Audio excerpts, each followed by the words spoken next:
Hello, my name is Matthew Kay. We're here at Brickworld Chicago 2016, and we're going to take a look at a wonderful collaborative mock.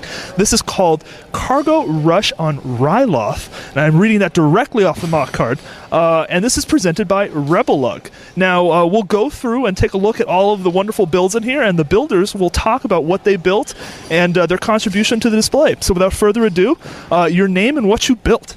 My name is Chris from Chris Productions, and I built this very interesting building. We've got a crashed ship right through the roof, and we got some awesome lights going on in the front. Very cool, very cool. Now, a collaborative effort like this with so many different builders involved, what was like the strategy, the tool, the communication technique that you all use to sort of kind of figure out what you're doing and who's doing what, all that kind of good stuff? Well, most of it was improv, but the basic ideas of what each individual was building was all set in stone previous. Very cool, very cool. And then moving on down, what did you bring? Well, I'm Danny from Lego Buff Productions on YouTube, and I brought this building in the front here, which is the Astromech Droid Factory. So the Twi'leks on Ryloth here are building Astromech droids. The conveyor belt does run. I just turned it off there.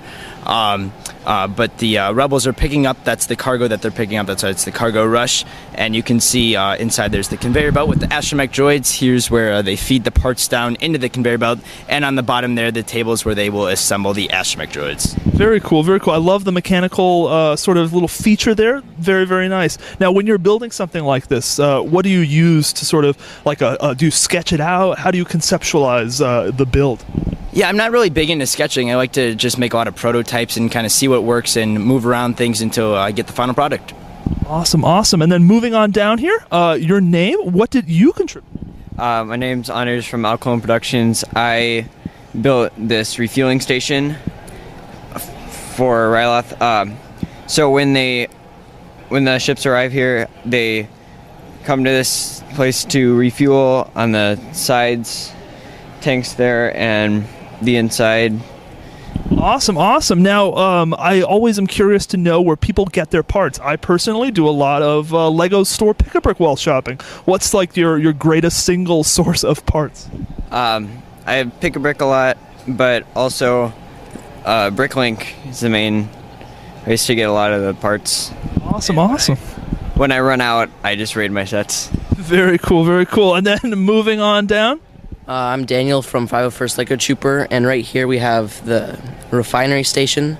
So this is kind of where all the Twi'leks get their power sources for like their homes and stuff. They take crystals from the planet and they kind of refine it down into an energy source. So I can lift off the roof here. You can kind of see some of the stuff going on here. We got a power generator and some other things like refinery stuff, computers, and then I can actually take off this floor as well. You can see the bottom part where you got all the crystals and where they're refining it and all the technical aspects of actually creating the crystals into actual power for the city to use.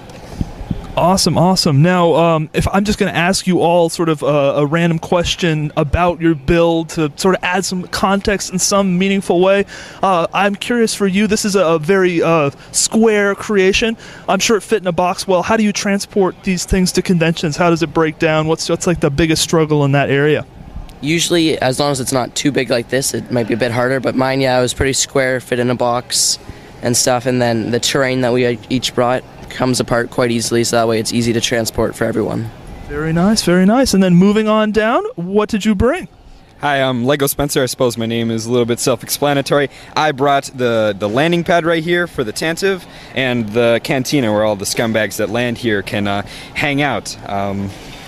Very cool, very cool. Now, I love the curvature on this. Describe the technique that you use to achieve that really nice rounding.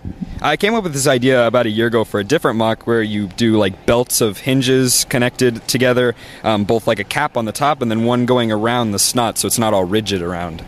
Very cool, very cool. And then talk about this building. What inspired it? How did you design it? It's a very nice size. I really like the scale of it. Yeah, I just wanted it to fit well with the angled landing pad, I suppose, and then I guess a lot of the designs came from wanting to be able to break it down easily. The walls can come out, and I wanted it to be flat when I transported in a suitcase coming to Brickworld Chicago. And am I correct in saying Alta Loma, California? Yeah, that's it. That is quite a plane ride. Very nice, very nice. And then what did you bring? I'm Connor from Lego Lord 82 on YouTube, and I brought two of the things that are in this area, but I sort of put this all together once I came here. So everyone chipped in really for this portion of the mock, but I built the two shopping markets that are here. And so basically what's going on right here is this is like the residential area, so all the Twi'leks kind of live over in this area, and it's got kind of this town square sort of theme to it, and the Imperials are just pushing through it onto the rebels to my right. Very nice, very nice. Now, in conclusion, maybe if one of you could speak on this point, but these kind of collaborations, they're awesome. If you had to give one tip to someone looking to do something like this, or a group of people looking to get together and do something like this in the future, what piece of advice would you give? And like just like some sort of technique or something. Anyone have something to speak? I recommend a lot of planning beforehand. You definitely want to make sure you know exactly who's building what and exactly the space requirements, so you know that everything will fit together nicely and that you have room for it all in the final mock. Plan. Guys, thank you so much for sharing with us. Wonderful build.